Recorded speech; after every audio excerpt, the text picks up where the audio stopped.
Сәлем достар, каналыма қош келдіңіздер. Бүгін сіздермен мінекей мынадай жаздың ыстық күндері асқазанға өте жеңіл салқын көженің рецептісімен бөлісетін боламын. Рецепт ұнаса лайк басып, комментарий қалдыруларыңызды сұраймын. Менімен бірге болыңыздар достар. Тураймыз.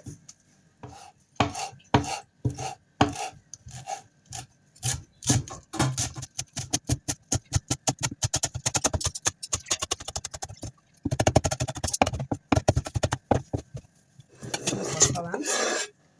Су жуамды тураймыз.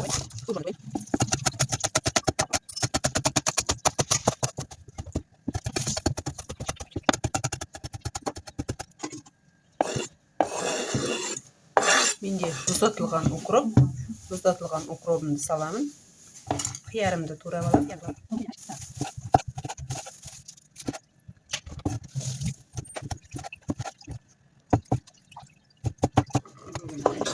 Енді редискімізді тураймыз.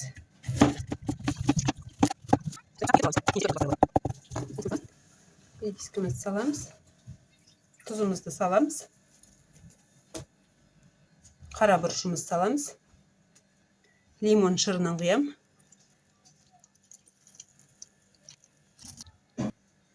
Піскен картопымызды тураймыз.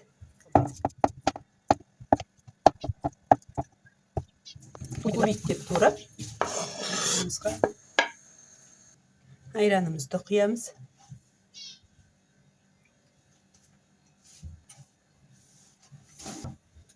Және суымызды құямыз. Енді жақсылап араластырамыз. Тұзын қараймыз. Холодильникке салып қоямыз. Мінекей окрошкам дайын. Енді ыдысымызға құямыз. Қышқылдығы аз болып жатса қышқылына лимон шырынын қосуымызға болады тағы да. Және де әркім өзінің қалауынша шай қосуына болады. Енді өздеріңіздің тағамдарыңызға бойынша қарайсыздар. Салқын көжемді.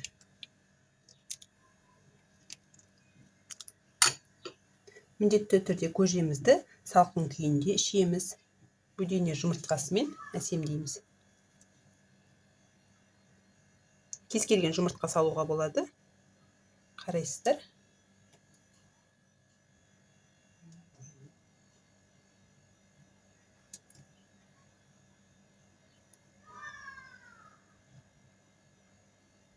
Бетіне лимон шырынын себелеп жібереміз. Мінекей салқын көжеміз дайын. Осындай салқын көже жазды күні жасауға болады. Қазір жақыннан көрсетейін.